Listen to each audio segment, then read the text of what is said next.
इस बार अक्षय तृतीया का पर्व आ रहा है 30 अप्रैल 2025 बुधवार के दिन। ये दिन वैशाख मास के शुक्ल पक्ष की तृतीया तिथि को आता है और अक्षय का अर्थ होता है जिसका कभी भी क्षय ना हो, जो सदा शाश्वत और फलदायक रहे। इस दिन किए गए दान, जप, तप, स्नान, हवन, पूजा और पुण्य कार्य अनेक गुना अधिक फल प्रदान करते हैं और वो मनुष्य को अक्षय सुख और पुण्य फल की प्राप्ति करवाते हैं।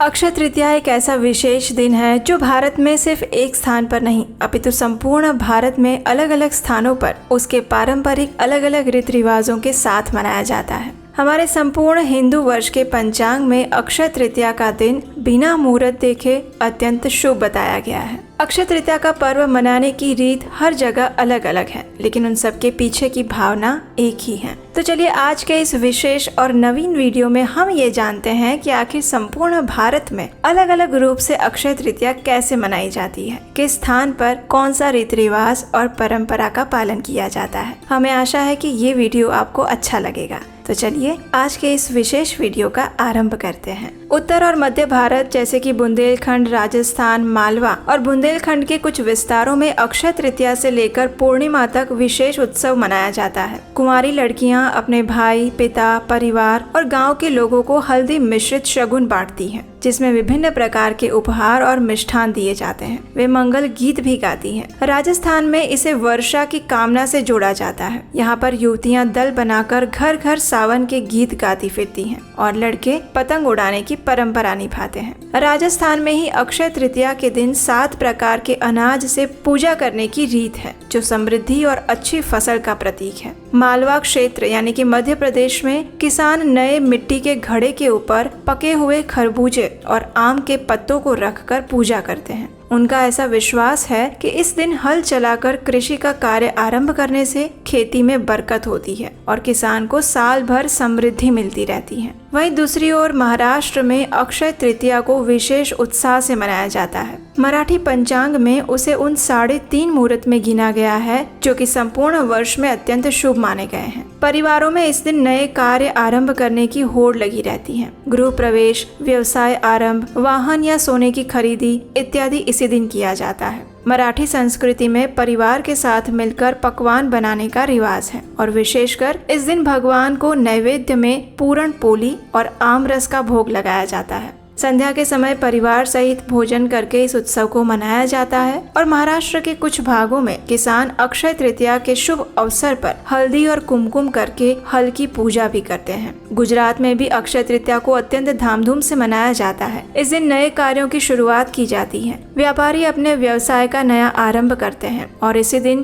किसान भी अपने अपने खेतों में नया बीज रोपते हैं। खरीफ फसल से पहले कुछ लोग अक्षय तृतीया पर सब्जी, फल इत्यादि के वृक्ष लगा लेते हैं। उसके बाद पूर्वी भारत यानी ओडिशा और बंगाल में अक्षय तृतीया को कृषि उत्सव के रूप में मनाया जाता है। इस दिन को अखी मुट्ठी अनुकूल कहते हैं, जिसका अर्थ है मुट्ठी भर धान की शुभ बोवाई करना। सुबह सुबह किसान हल और बैल तथा बीजों की पूजा करके खेत में सबसे पहली बार जुताई करते हैं और धान के बीज बोते हैं, जो आने वाले खरीफ मौसम की शुरुआत का प्रतीक माना जाता है। संपूर्ण ओडिशा में ये उत्सव बड़े धूमधाम से मनाते हैं। सरकार और कृषि विभाग भी सामूहिक कार्यक्रम आयोजित करते हैं, जिससे कि अच्छी फसल के लिए प्रार्थना की जा सके। ओडिशा के जगन्नाथपुरी मंदिर में अक्षय तृतीया का एक और विशेष महत्व है। इसी दिन से वर्ष के सुप्रसिद्ध रथ यात्रा के लिए भगवान जगन्नाथ, बलदेव और सुभद्रा जी के रथों का निर्माण कार्य आरंभ होता है। तीनों विशाल रथों की पहली किल अक्षय तृतीया को पूजन के साथ ठोकी जाती है और इसीलिए श्रद्धालुगण इस घटना को देखने के लिए भारी संख्या में एकत्रित होते हैं। बंगाल में अक्षय तृतीया पर हल खाता खोलने की परंपरा है, जहां व्यापारी पुराने खातों का समापन करके नए खाते को लक्ष्मी और गणेश जी की पूजा के साथ आरंभ करते हैं। बंगाल और असम में बहुत से लोग इस दिन को नए व्यवसाय या नौकरी शुरू करने के लिए भी चुनते हैं।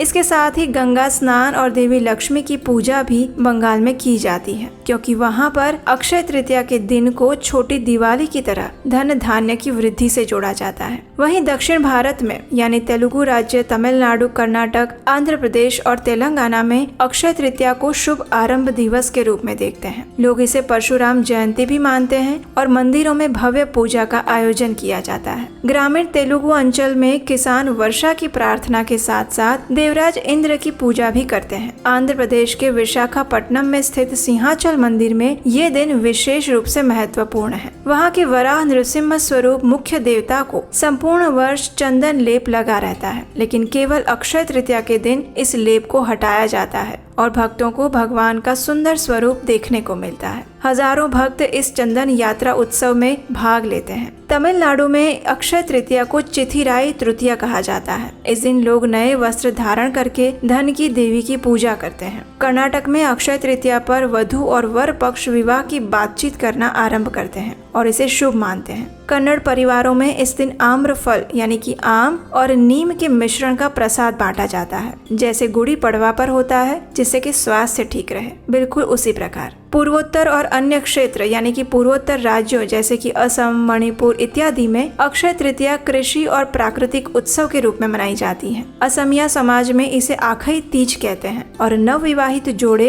इस दिन को खास मानते हैं। वे अपने वैवाहिक जीवन की शुरुआत अक्षय तृतीया के साथ करते हैं और फिर बड़े बुजुर्गों के आशीर्वाद पाते हैं। नेपाल में इसे आखा तीज ही पुकारा जाता है। वहाँ भी सोना खरीदना, पूजा करना, ये सारी मुख्य गतिविधियाँ रहती हैं। नेपाल के किसानों के लिए ये दिन हल चल यानी कि पहली जुताई का शुभारंभ लेकर आता है और व्यापारी गण नए उद्यम की नींव रखते हैं। तो इस प्रकार अक्षय तृतीया का दिन संपूर्ण भारत में अत्यंत धूमधाम से मनाया जाता है। हर एक क्षेत्र की अपनी परंपरा है, अपना रिवाज है, लेकिन उन सब के पीछे एक ही भाव है और वो है किसी भी शुभ कार्य का आरंभ, लक्ष्मी देवी की पूजा और अपने इस जीवन में अक्षय पुण्य फल प्राप्त करने के लिए किया गया कोई भी धार्मिक कार्य, चाहे वो स्नान हो, दान हो, जप हो या तप। तो इस प्रकार संपूर्ण भारतवर्ष में अनेक रूपों से अक्षय तृतीया का पर्व मनाया जाता है। इसी दिन से त्रेता युग का आरंभ हुआ था। माता अन्नपूर्णा देवी का प्राकट्य भी अक्षय तृतीया पर हुआ था। भगवान परशुराम जी, जो कि विष्णु के छठे अवतार हैं, उनका भी आविर्भाव इसी दिन हुआ था। पांडवों को अक्षय पात्र इसी दिन प्राप्त हुआ था